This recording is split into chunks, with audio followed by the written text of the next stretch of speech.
What's up, Cal gang? All right, so we got the statics problem here. So basically we have this crazy thing happening here.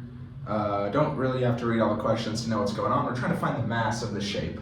So we have this thing, it's like a steel shell and then a copper thing inside of it. And it gets rotated a full circle basically till we have a cylinder. So we know that our theta is going to be 2 pi, right? Because that's what we're rotating around. So let's write that down. Theta is equal to 2 pi. Because we're doing a full rotation. So what we're going to do is we're going to use a formula to find volume, and then we're going to use volume to find mass. So what we have to do here is we have to basically break this down into simple shapes and then find the volume of it using that. And what equation are we going to use for that? Well, we're going to use the equation volume is equal to theta, radius hat, or radius bar, I guess, times area. So let's break down this equation that we're going to use. So theta is the rotation around that we're going to use. So we're doing 2 pi because we're doing a full cylinder. R hat is going to be the distance to the center of mass. So we have this complex shape, and it's going to be hard to find the radius to the center of mass for this whole shape. So we're going to basically break it down into simpler shapes. And then area is going to be each shape, right? We're going to break it down into each one of the shapes. So because we have copper and steel and they have different densities, we're going to need to make sure that we keep those separate, but we can keep the steels together. So we want to break this down into simple shapes, and I think the easiest way we can do that is to make a cut here and a cut here. Now this way we have shapes, rectangle, rectangle, rectangle, rectangle. That's easy enough for us, right? So let's label these. We're going to label this box to be 1, this box to be 2, this box to be 3, right? This is kind of just organizing. And then this can just be copper, right? We'll keep special track of the copper.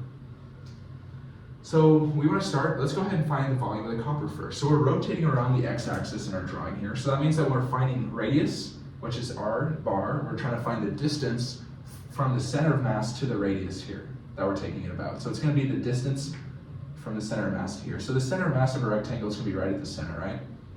So in that case, this is going to be that distance, right? This is the center of mass, and this is the distance from the place that we're rotating around to the center of mass.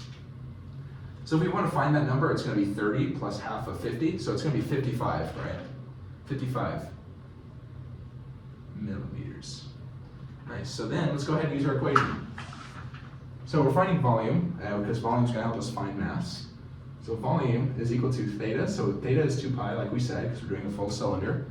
Radius, which is 55 millimeters, so we got to make sure to keep track that we're in millimeters. So I'm going to use millimeters, and then we can convert later. And then area, right? So what's area? Of course, it's easy to find. So it's 100 wide by 50 tall. So it's just going to be 100 times 50. So then we're going to find, so this is for the copper. So we're going to label it up here. Volume of copper is equal to 1.73 times 10 to the 6th millimeters cubed. So that's part 1. Let's go ahead and find the volume of the steel, right? Oops. Okay, so we're going to use the same thing for steel. So we need to find the radiuses of each one of these. So for the one on the left, box 1, of course, it's going to be right at the center. So we're going to find the distance from there to there. So we know that this box is 80 millimeters tall, because 30 plus 50 is 80. So half of 80 is going to be 40 millimeters. Right. So then the next one is this one. So it's going to be right around here. So it's going to be 30 meters tall. So half of 30 is 15 millimeters. Right. And then our last shape here is going to be the same as our first shape here. It's got a different width, but it doesn't affect the center mass of the height. This is also going to be 40 millimeters. Nice, so let's go ahead and find our equation now.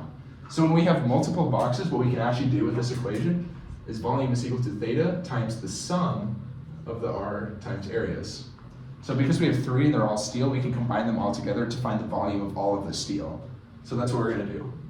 So volume of the steel is equal to 2 pi, is our theta. I put it in brackets here. So let's start with 1. So 1 we said is 40 millimeters. And then its area is going to be 80 times 80.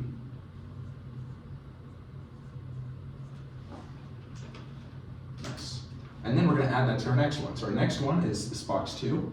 So its R is 15. And then, so it's 100 wide, so 100 times 30. And then we're going to finally add that to our last one. So we said that that is 40, is its R. And then its area is 60 times 80. Okay, so now we found the volume of the steel. Steel is equal to, so it's going to be 3, so 1, 2, 3, 4, 5, 6. So 3.0, I guess we can label this 3.10 times 10 to the 6th millimeters cubed. Just to make sure my standard deviation is correct. Yeah, nice. Okay, so now that we have this, we can go ahead and convert to density, right? Or convert to mass. So finally, the volumes was the hardest part. Now we just have to find mass. So we know that density is equal to mass over volume. So if we're finding mass, it's just going to be mass is equal to density times volume. So let's find the mass of the copper. So mass of the copper is equal to the density of copper, which is up there, 8.90. And then it's in megagrams, so we have to convert that to kilograms by multiplying it by 10 to the 3rd. And then we have the volume of copper, so it's going to be 1.73 times 10 to the 6th. But then this is in millimeters cubed, so we got to convert that to meters cubed. So to convert to meters cubed, you're going to take 1,000 millimeters is equal to 1 meter. So we're going to cube both sides of this. So we're dividing by 1,000 cubed from our answer here. Nice. So plug this in, and you get the mass of copper is equal to 15.4 kilograms. All right, so now we just need to find the mass of the steel and add it together. So mass of the steel is equal to density of steel, so this is 7.80 times 10 to the 3rd, because it's also in megagrams. And then so volume of steel is 3.10 times 10 to the 6th. And then we're going to have to divide that by 1,000 cubed again to get back to meters.